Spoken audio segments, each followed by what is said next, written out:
మాతృదేవోభవ పితృదేవోభవ ఆచార్య దేవోభవ. Hello my dear students and parents. I am Harish Reddy, master trainer and mentor to IIT NEET episode students. Today's session వచ్చేసి Telangana EAPCET notification 14th రోజు వస్తుందని already మనకు తెలుసు. దాని గురించి నేను వీడియో చేశాను. అయితే ఎస్టర్డే ఇంటర్ బోర్డ్ అధికారులతో మీటింగ్ జరిగింది. ఆ మీటింగ్లో కొన్ని ఇంపార్టెంట్ పాయింట్స్ డిస్కస్ చేయడం జరిగింది. దాని గురించి మాట్లాడే ప్రయత్నం చేస్తాను. కొంచెం మీరు అలర్ట్ అవుతారు my dear students and parents. మీరు అలర్ట్ అవుతారు. ఎక్కడ అలర్ట్ అవుతారు, ఏమేమి జాగ్రత్తలు తీసుకోవాలి అనేది ఎక్స్ప్లెయిన్ చేస్తాను. లాస్ట్ వరకు చూడండి. సో టీజీ ఎప్సెట్ 2026 14th రోజు నోటిఫికేషన్ వస్తుంది. ఇది మనకు తెలుసు ఆల్రెడీ. 19th నుంచి అప్లికేషన్ స్టార్ట్ అవుతాయి. 19th నుంచి ఎంపీసీ బైపీసీ బోత్ ఇద్దరు MPC students and BiPC students అంటే ఇంజనీరింగ్ కోర్సెస్ కోసం, అగ్రికల్చర్ వీటి కోసం, బీ ఫార్మసీ ఫార్మ్ ఇవన్నిటి కోసం అనమాట. Next first they will keep hall tickets in website. ఇది అవసరం అనమాట. ఎందుకంటే మనం అప్లికేషన్లో inter hall ticket number enter చేయాల్సి ఉంటుంది. సో వీళ్ళు ఏం చేస్తారు అంటే ఇంటర్ హాల్ టికెట్లు వెబ్సైట్లో పెట్టాలని చెప్తున్నారనమాట. నెక్స్ట్ గర్ల్స్కి ఇది ఇంపార్టెంట్. ఇటువంటి పాయింట్స్ నేను చెప్తాను. గర్ల్స్కి near centres they will give. అంటే గర్ల్స్కి ఈసారి చాలా బాగా అసలు కంపేర్ విత్ ఎన్టీఏ ఈ స్టేట్ బోర్డులు చాలా బెటర్ అని అనిపిస్తుంది. సో గర్ల్స్కి ఏం చేస్తున్నారంటే నియర్ సెంటర్స్, దగ్గరున్న సెంటర్సే వాళ్ళు ఇచ్చే ప్రయత్నం చేస్తారు. అయితే మీరేం చేయాలి అని అంటే ఫస్ట్ స్టార్టింగ్ అప్లై చేసుకోవడం బెటర్. ఫస్ట్ ఎవరైతే అప్లై చేస్తారో వాళ్ళకు ఫస్ట్ ప్రయారిటీ ఇస్తారు. ఈవెన్ బాయ్ అయినా గర్ల్ అయినా. సో ఫస్ట్ అప్లై చేయడం బెటర్. ఎందుకంటే ఎప్సెట్ అనేది హ్యూజ్ నెంబర్ స్టూడెంట్స్ అప్లై చేస్తారు. చాలా 2 లక్షల పైన స్టూడెంట్స్ అప్లై చేస్తారు కాబట్టి సో దగ్గరున్న సెంటర్ రావాలి అని అంటే ఫస్ట్ అప్లై చేసుకోవడం బెటర్. ఇప్పుడు మీరు వరుసగా అప్లై చేస్తుంటారు. వీళ్ళు ఏం చేస్తారంటే నియర్ సెంటర్స్ అన్నీ ఇచ్చుకుంటూ వెళ్తారనమాట. అప్పుడు ఏమవుతుందంటే లేట్గా అప్లై చేస్తే మీకు నచ్చిన సెంటర్ రాకపోవచ్చు. కాబట్టి ఇక్కడ క్లియర్గా ఇచ్చారు. ఇందులోపల ఫస్ట్ అప్లై చేస్తే మనకు ఫస్ట్ ప్రయారిటీ ఇస్తారనమాట. సేమ్ కౌన్సిలింగ్లో కూడా అంతే కదా. ఫస్ట్ ర్యాంక్ వచ్చింది అనుకోండి, ఫస్ట్ ర్యాంక్కి లాస్ట్ ర్యాంక్కి డిఫరెన్స్ ఏంది? కౌన్సిలింగ్లో ఫస్ట్ ర్యాంక్ వచ్చిన స్టూడెంట్కి ఫస్ట్ అడుగుతారనమాట, నీకు ఈ కాలేజ్ కావాలో తీసుకోని. అంటే ఇదంతా సిస్టమ్ చేస్తుంది. ఫస్ట్ ప్రిఫరెన్స్ ఫస్ట్ ర్యాంక్కి అన్నట్లు. అలానే ఫస్ట్ ఎవరైతే అప్లై చేస్తారో వాళ్ళకి సెంటర్స్ ఫస్ట్ అలాట్మెంట్ జరుగుతుంది. ఆఫ్టర్ లాగౌట్ ఇది మనకు తెలుసు ఆల్రెడీ. ఎగ్జామ్ అయిపోయిన వెంటనే మీకు స్క్రీన్ మీద మీ మార్క్స్ మీకు కనిపిస్తుంది. అది క్లియర్గా ఇంప్లిమెంట్ చేస్తున్నారు. Marks will డిసిప్లే. అప్పుడు ఏమవుతుంది అంటే మీకు 160కి 80 మార్కులు వచ్చినాయి అనుకోండి.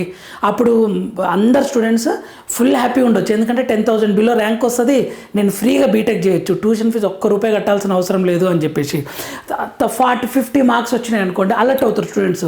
అరే ఇంట్లో కొంచెం ఫినాన్షియల్గా సెటిల్ అయి ఉన్నాం, 50 మార్క్స్కి నార్మల్ కాలేజ్ వస్తుంది కాబట్టి నేను ముందే అలర్ట్ అయ్యి కొంచెం నాకు నచ్చిన కాలేజ్ సెలెక్ట్ చేసుకుంటా అని చెప్పేసి అలా అలర్ట్ అవుతారు స్టూడెంట్స్, కౌన్సిలింగ్ వరకు వెయిట్ చేయకుండా.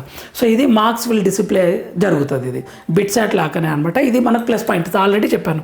ఇంకా కొన్ని points last year data cut offs కూడా, అంటే లాస్ట్ ఇయర్ 80 మార్కులకి ఎంత ర్యాంక్ వచ్చింది, ఏ కాలేజీలో కట్ ఆఫ్ ఉంది అనేది కూడా మనకు వెబ్సైట్లో పెడతారంట వెరీ క్లియర్గా. ఇది కూడా మనకు ప్లస్ పాయింట్ అవుతుంది. ఎందుకంటే మీకు వచ్చే ర్యాంక్ని బట్టి ఈ ర్యాంక్ వస్తే ఈ కాలేజ్ వస్తుందా అని మీరు అలర్ట్ అవుతారు. సో స్టూడెంట్స్ అండ్ పేరెంట్స్ చాలా టార్చర్ ఉంటుంది.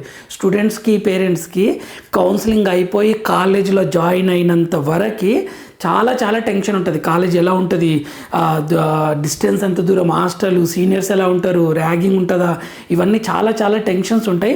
సో మనకు కొంచెం క్లియర్ అవుతుంది. పేరెంట్స్కి ఏమవుతుందంటే మైండ్ ఫ్రీ అవుతుంది. ఈ కాలేజ్ రావచ్చా, ఓకే ఈ కాలేజ్ బాగానే ఉంటుంది, జాయిన్ చేయొచ్చు. ఈ కాలేజ్ అయితే నేను జాయిన్ చేయను, ఎందుకు వచ్చిన రిస్క్ అని చెప్పేసి ప్లాన్ బి ఆలోచించుకోవచ్చు. ఇది ఇంకొకటి ఇచ్చారు, ఫస్ట్ ర్యాంక్కి ఫస్ట్ ప్రిఫరెన్స్ ఇస్తారు. ఇది మనకు ఎప్పటి నుంచో ముందే తెలుసు. ఇది ర్యాంక్ని బట్టి ఇప్పుడు 10,000 ర్యాంక్ వచ్చింది, 50,000 ర్యాంక్ వచ్చిన స్టూడెంట్స్ ఉన్నారు అనుకోండి. 10,000 ర్యాంక్ వచ్చిన స్టూడెంట్కి ఫస్ట్ కౌన్సిలింగ్ కంప్లీట్ చేస్తారనమాట. నువ్వేం అడిగినావు చెప్పు, అది నీకు అడిగిన కాలేజ్లో నీవు అడిగిన కోర్సు పాసిబుల్ అవుతుందా లేదా చూసి అది ఇచ్చేస్తారు. తర్వాత ఎక్కువ ర్యాంక్ వచ్చిన వాళ్ళకి అనమాట అలా కౌన్సిలింగ్ కండక్ట్ చేస్తారు. సో లాస్ట్ ర్యాంక్ వచ్చిన వాళ్ళకి లాస్ట్ ప్రిఫరెన్స్. ఇది ఒకటి. అయితే ఇది నేను ఆల్రెడీ సర్టిఫికేట్స్ ఏమేమి తీసుకోవాలి జాగ్రత్తలు అనేది ఫాస్ట్గా ఒకసారి ఎక్స్ప్లెయిన్ చేస్తాను. మీ దగ్గర ఇవి అలర్ట్ ఉన్నాయా లేవో కొంచెం అలర్ట్ అవ్వండి. సో మీరు అప్లై చేయడానికి ఆధార్ కార్డు ఖచ్చితంగా mandatory. Aadhaar update important. Aadhaar update చేసి పెట్టుకోండి. ఆధార్ కార్డులో ఉన్న ఫోటో మీ ఫోటో సేమ్ ఉండేలా చూసుకోండి. ఆధార్ డీటెయిల్స్ కరెక్ట్గా ఉండాలి. 10th క్లాస్లో ఎలా ఉన్నాయో hall ticket, inter second year hall ticket details అవసరమైతే 10th మేము అవసరం అవుతుంది. 12th మేము ఇప్పుడు ప్రజెంట్ చదివితే అపియరింగ్ అని పెడతాము. ఓకే, లాంగ్ టర్మ్ తీసుకుంటుంటే దానికి తగ్గట్లు పెట్టేస్తాం. నెక్స్ట్ ఫోటో స్కాన్ చేసి పెట్టుకోండి. ఆల్రెడీ జేఈ మెయిన్స్కి అప్లై చేస్తే నో టెన్షన్. కొద్దిమంది స్టూడెంట్స్ ఓన్లీ వెబ్సైట్ కోసం అప్లై చేస్తుంటారు, అందుకని చెప్తున్నా.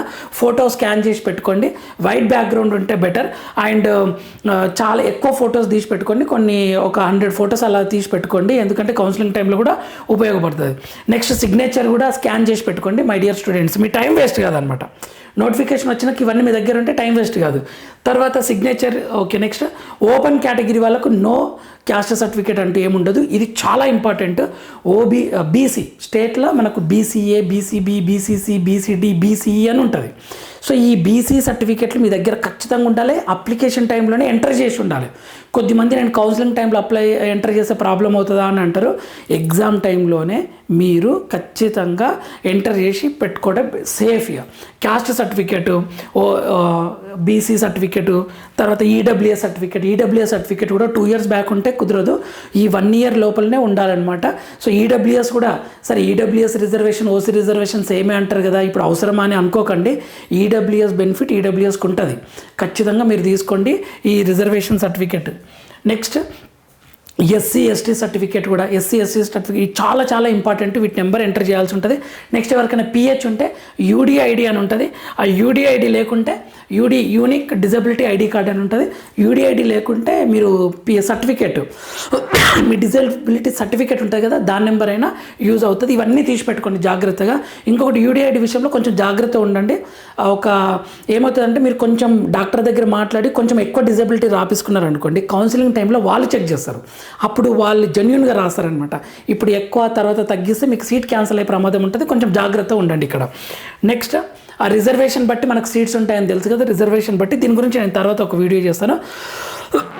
సో ఇది every details important. Mobile number important. మీరు వెబ్సైట్ అప్లికేషన్లు ఇచ్చే మొబైల్ నెంబరు బీటెక్ కాలేజీలో వచ్చినంత వరకు అదే ఉండేలా చూసుకోండి. ఆధార్కి లింక్ ఉన్న మొబైల్ నెంబర్ ఉంటే బెటర్, ఎందుకంటే ఆధార్ నెంబర్ ఎంటర్ చేస్తే ఓటీపీ వస్తుంది. సో మా నాన్నకు ఉంది లింక్ మా మొబైల్ నెంబర్ కంటే, ఓకే మీకు ఒక సపరేట్ మొబైల్ నెంబర్ ఉంది అంటే ఆ మొబైల్ నెంబరే వాడండి. ఒకటే మెయిల్ ఐడి ఇవ్వండి. ఆ మెయిల్ ఐడి మీకు సీట్ వచ్చినంత వరకు అదే మెయిల్ ఐడి ఉండేటట్లు చూసుకోండి. అడ్రస్ కరెక్ట్ ఇవ్వండి, కరస్పాండెంట్ అడ్రస్ ఇది జాగ్రత్తగా ఇవ్వండి. వీటిని చేంజ్ చేయకుండా ప్లాన్ చేసుకోండి, ఫిక్స్డ్గా ఉండేటట్లు ప్లాన్ చేసుకోండి. ముఖ్యంగా మొబైల్ నెంబరు, మెయిల్ చాలా ఇంపార్టెంట్.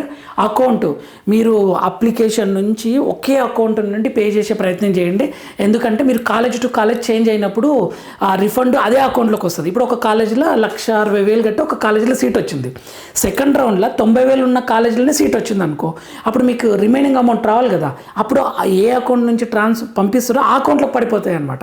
అప్పుడు మీరు ఎవరిని అడగలేరు, అరే ఫస్ట్ కాలేజీలో 1,60,000 కట్టినా, సెకండ్ కాలేజీలో నాకు 90,000కే వచ్చింది, సో నాకు ఇంకా 70,000 నాకు రిఫండ్ ఏ అకౌంట్కి పంపిస్తారు అంటే, మీరు ఏ అకౌంట్ నుంచి అయితే మనీ ట్రాన్స్ఫర్ చేస్తారో అదే అకౌంట్కి వస్తుంది. మీరు ఒకవేళ మీ సేవ నుంచి చేస్తే వాళ్ళ అకౌంట్లోకి వెళ్తుంది అనమాట. అందుకని ఒకే అకౌంట్ నెంబర్ మెయింటైన్ చేయండి. డెబిట్ కార్డు మీ దగ్గర సింపుల్గా డెబిట్ కార్డు, ఏటీఎం కార్డు ఉంటుంది కదా, అది ఉంటే సరిపోతుంది. సో ఇది ఇంపార్టెంట్. నెక్స్ట్ ఇది మా మొత్తం ఫుల్ డీటెయిల్స్ నోటిఫికేషన్ వచ్చిన తర్వాత కూడా మళ్ళీ ఒక వీడియో చేస్తాను, ఎలా అప్లై చేయాలి ఏంటి అనేది. సో ఇవి జాగ్రత్త పెట్టుకొని నోటిఫికేషన్ వచ్చిన వెంటనే త్వరగా అప్లై చేసే ప్రయత్నం చేయండి. మన ఛానల్ లైక్ చేయండి, షేర్ చేయండి, సబ్స్క్రైబ్ చేసుకోండి.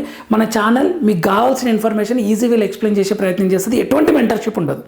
టోటల్గా ఏ కాలేజ్ బెటర్, ఏ కాలేజ్ ప్రిఫరెన్స్ ఆర్డర్ ఎలా ఇవ్వాలి, ఈ కాలేజీలో సీట్స్ ఎన్ని ఉన్నాయి, ఎంత ఫీజు, ఏం చేయాలి, ఎవ్రీ స్టెప్ నేను మన ఛానల్లో ఇమ్మీడియట్గా వీడియోస్ అప్లోడ్ చేసే ప్రయత్నం చేస్తాను.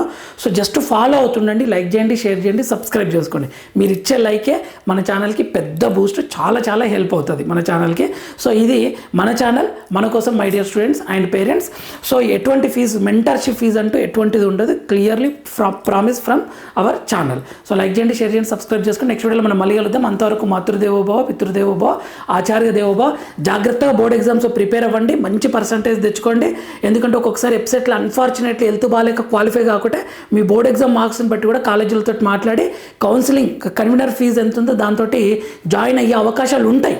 అది క్లియర్గా ఇది అది అని నేనేం చెప్పను, మీరే ఎంక్వైరీ చేసుకొని మీరే ₹1 ఎవరికి ఇవ్వకుండా మీరు కాలేజీలో జాయిన్ చేయొచ్చు మీ పిల్లల్ని. సో అటువంటి విషయాలన్నీ నేను మీకు ఎక్స్ప్లెయిన్ చేస్తాను. సో ఫాలో అవుతుండండి. Thank you for watching. All the very best my dear students.